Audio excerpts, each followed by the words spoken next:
नमस्कार साथियों, आज है 16 मई और इस सेशन में द हिंदू एडिटोरियल का वोकेबलरी कवर करते हैं। तो चलिए सेशन स्टार्ट करते हैं। उससे पहले वीडियो लाइक कर दीजिए और अभी तक चैनल सब्सक्राइब नहीं किए हैं तो जल्दी से चैनल सब्सक्राइब कर दीजिए। आइए देखते हैं आज का वर्ड। फर्स्ट वर्ड है अनप्रेसिडेंटेड। क्या है? अनप्रेसिडेंटेड। अगर इसके मीनिंग की बात करें तो मीनिंग हो जाएगा नेवर डन और नॉन बिफोर, यानी कि कोई ऐसा चीज़ जो पहले हम नहीं किए हैं और ना ही उसके बारे में जानते हो। तो अगर इसके हिंदी मीनिंग की बात की जाए तो हिंदी मीनिंग क्या हो जाएगा? अभूतपूर्व।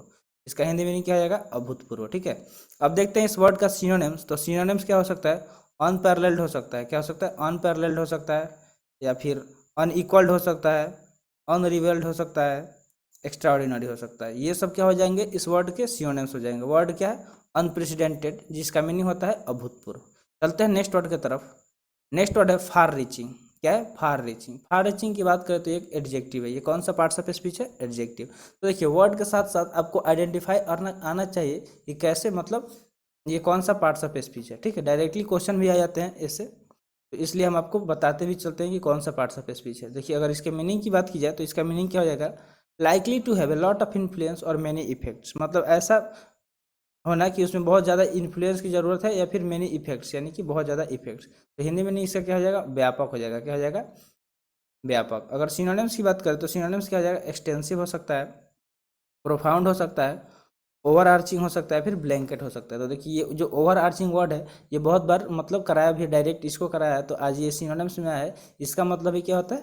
व्यापक होता है। तो ठीक है, फार रीचिंग और ओवर आर्चिंग ये सब के ये बात मतलब इसका ही सिनोनिम्स वर्ड है, तो आप इसको याद रख लीजिएगा। अब देखते हैं नेक्स्ट वर्ड। तो नेक्स्ट वर्ड क्या है? अलार्मिंग।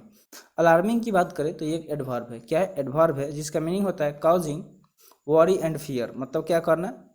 कि डर और चिंता को कॉज करना। ठीक है, यानी कि डरावना इसका हिंदी मीनिंग हो जाएगा। अगर कोई चीज़ डरावना है तो उसको देख के आपको टेंशन होगी, मतलब चिंता होगी, या फिर डर डर लगेगी। ठीक है, तो उसको हम लोग अलार्मिंग वर्ड बोलते हैं।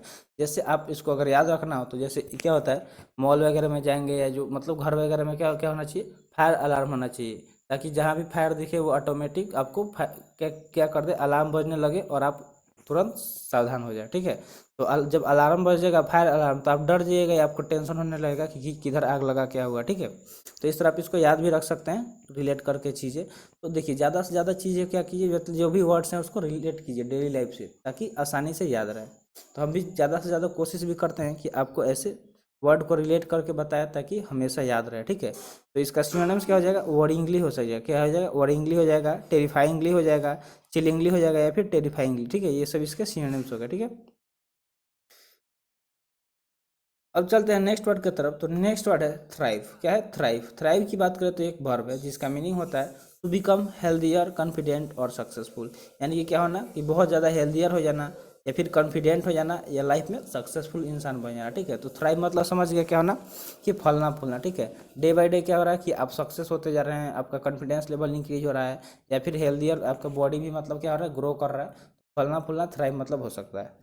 अगर सिनोनिम्स की बात करें तो ब्लोजम हो सकता है, बर्गियन हो सकता है, फ्लावरिश हो सकता है, या फिर प्रॉस्पर हो सकता है। ये सब इस वर्ड के सिनोनिम्स हो गए। वर्ड है थ्राइव, जिसका मीनिंग होता है फलना फूलना। ठीक है, तो नोट्स कर मतलब इसका बनाते भी चलिएगा ताकि कभी रिवीजन में दिक्कत ना हो। नहीं तो हम पूरा प्लेलिस्ट, एक ही प्लेलिस्ट बनाए हैं ताकि आपको हमको आसानी से मिल जाए सारा वीडियो और आप देख लीजिए। ठीक है, अब चलते हैं नेक्स्ट वर्ड की तरफ। नेक्स्ट वर्ड है नर्चर। अगर नर्चर की बात करें तो एक वर्ब है, जिसका मीनिंग होता है to help somebody something to develop and be successful. यानी किसी को क्या करना? सहायता करना, ताकि वो क्या हो? डेवलप और सक्सेसफुल इंसान बन सके। ठीक है, ठीक है, तो इसका हिंदी मीनिंग क्या आ जाएगा? विकसित करना। सिनोनिम्स की बात करें तो प्रमोट हो सकता है, कल्टीवेट होता है, स्टिमुलेट, या फिर फोस्टर हो सकता है। ये सब इस वर्ड के सिनोनिम्स हो गए। जैसे क्या होता है, देखिए मान लीजिए कि कोई प्लांट्स है, तो आप उसको क्या करेंगे? जब तक उसमें पानी नहीं डालेंगे तो वो क्या होगा? कभी विकसित होगा? नहीं होगा। तो यानी कि उसको आप न्यूट्रिशन पहुंचा रहे हैं, नर्चर। ठीक है, तो नर्चर को न्यूट्रिशन से याद मतलब कर सकते हैं रिलेट करके। तो इस तरह आप आसानी से वर्ड्स को याद रख सकते हैं। अब चलते हैं नेक्स्ट वर्ड की तरफ। नेक्स्ट वर्ड है ग्लेरिंग। क्या है? ग्लेरिंग, जो एक एडजेक्टिव है। ग्लेरिंग क्या है? एक एडजेक्टिव है, जिसका मीनिंग होता है इन ए वे डेट इज़ वेरी ऑब्वियस। मतलब इस वे में जो क्या हो? बहुत ज़्यादा ऑब्वियस हो, यानी कि सुस्पष्टता है। इसका हिंदी में नहीं हो जाएगा, जो कोई चीज़ पूरा स्पष्ट हो अच्छी तरह से। सिनोनिम्स की बात करें तो कॉन्स्पिशियस, फ्लैग्रेंट, ब्लैटेंट, या फिर स्टार्क। ये सब इसके सिनोनिम्स हो गए। कॉन्स्पिशियस, फ्लैग्रेंट, ब्लैटेंट या स्टार्क, ये क्या हो गए? इस वर्ड के सिनोनिम्स हो गए। वर्ड है ग्लेरिंग, जिसका हिंदी मीनिंग होता है सुस्पष्टता।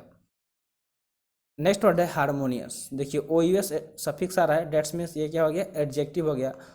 अगर इसके मीनिंग की बात किया तो इसका मीनिंग हो जाएगा of two things able to exist और ऑकर टुगेदर विदाउट प्रॉब्लम और कॉन्फ्लिक्ट, यानी कि कोई दो ऐसा चीज जो बिना मतलब किसी प्रॉब्लम क्रिएट किए या फिर कॉन्फ्लिक्ट किए एक साथ क्या हो, एग्जिस्ट कर रहा हो, एक साथ रह रहा हो, ठीक है। तो उसके लिए हारमोनियस वर्ड यूज कर सकते हैं। जैसे इसका हिंदी मीनिंग क्या हो जाएगा, अनुकूल। देखिए शायद पीछे वाले इस सेशन में हमने कराया था एक वर्ड जिसका मीनिंग था प्रतिकूल। तो प्रतिकूल मतलब होता है जो उसके अगेंस्ट हो किसी चीज के, और अनुकूल मतलब जो उसके साथ हो, ठीक है, एग्जिस्ट कर रहा है उसके साथ साथ। तो हारमोनियस मतलब क्या होता है, अनुकूल होता है। और आप समझ सकते हैं जो मतलब मान लीजिए कि जो मतलब जो हमेशा से क्या रह रहा हो, ठंडे जगह पे रह रहा हो, ठीक है, और अचानक से वो क्या आ जाए, गर्म जगह पे आ जाए, तो उसका बॉडी क्या होता है, उसके लिए हारमोनियस नहीं हो पाता है, ठीक है।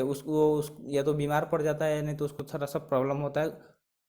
तो हर मतलब तो वो अनुकूल तभी होगा जब उसको फिर ठंडा जगह पे ही लेके जाया जाएगा, ठीक है।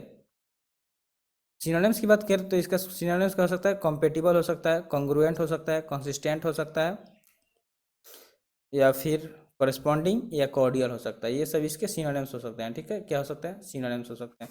जैसे मान लीजिए कि जो मछली है उसको अगर पानी से बाहर निकाल दीजिएगा तो वो क्या जिंदा रह पाएगी, नहीं रह पाएगी, क्योंकि उसको मतलब वो वाटर में ही, वाटर उसके लिए ही अनुकूल है, ठीक है, हारमोनियस है। वाटर से बाहर आते हैं वो मर जाती है मछली, ठीक है। तो इस तरह आप इसको याद रख सकते हैं रिलेट करके। अब देखते हैं नेक्स्ट वर्ड। नेक्स्ट वर्ड है meet.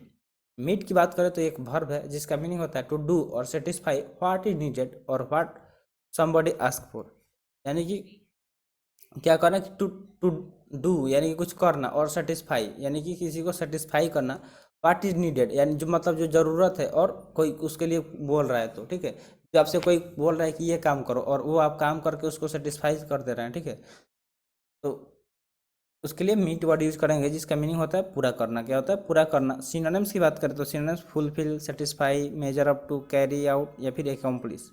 Fulfil, satisfy, measure up to, carry out या एकम्प्लिश, ये सब क्या होगा, इसके सिनोनिम्स होगा। वर्ड है मीट जिसका मीनिंग होता है पूरा करना, ठीक है।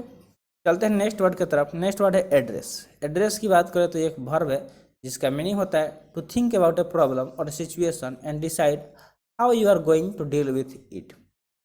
मतलब कि किसी प्रॉब्लम या सिचुएशन के बारे में सोचना, ठीक है, और डिसाइड करना कि इसके साथ कैसे डील करने जा रहे हैं आप, ठीक है, तो उसको हम एड्रेस बोलेंगे। सिनोनिम्स की बात, इसका हिंदी में नहीं किया जाएगा, समाधान करना। मतलब किसी प्रॉब्लम का हम मतलब सोचते हैं उसके बारे में, उसका सॉल्यूशन ही सोचते हैं ना, कि हाँ ये कैसे हम इससे बाहर निकले, इस प्रॉब्लम से, किसी सिचुएशन को कैसे हैंडल करें। तो एड्रेस मतलब क्या होता है, समाधान करना, ठीक है। सिनोनिम्स की बात करें तो इसका synonym solve, resolve, deal with, attend to या फिर टैकल हो सकता है। ये सब क्या होगा, इसके सिनोनिम्स होगा, ठीक है। तो प्रॉब्लम आपके सामने आएगी तो आप सीधी सी बात है, आपको फेस करना ही है, ठीक है।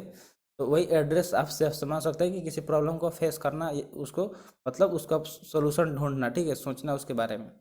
अब चलते हैं नेक्स्ट वर्ड की तरफ। तो नेक्स्ट वर्ड है कॉरपोरेट। क्या है, कॉरपोरेट। कॉरपोरेट की बात करें तो एक वर्ब है जिसका मीनिंग होता है to include something so that it form a part of something. मतलब किसी चीज़ को इंक्लूड करना ऐसे कि वो क्या हो, वो एक किसी पार्ट मतलब चीज़ का क्या हो, पार्ट बने, ठीक है। तो इसका हिंदी में क्या है, सम्मिलित करना। मतलब किसी चीज़ को अगर किसी चीज़ में जोड़ रहे हैं तो उसके लिए इनकॉर्पोरेट वर्ड यूज कर सकते हैं। अगर इसके सिनोनिम्स की बात करें तो इंक्लूड, सबस्यूम, एसिमुलेट, इंटीग्रेट या फिर कंसोलिडेट हो सकता है। इंक्लूड, सबस्यूम, एसिमुलेट, इंटीग्रेट या कंसोलिडेट, ये सब इसके सिनोनिम्स हो गए। वर्ड है इनकॉर्पोरेट जिसका मीनिंग होता है सम्मिलित करना। तो आज का वर्ड यहीं पे समाप्त हुआ। आई होप सेशन आपको पसंद आया होगा। अगर सेशन पसंद आया होगा तो वीडियो जरूर लाइक कीजिएगा, और अभी तक चैनल सब्सक्राइब नहीं किए हैं तो जल्दी से चैनल सब्सक्राइब कर दीजिए। मिलते हैं फिर अगले सेशन में। जय हिंद।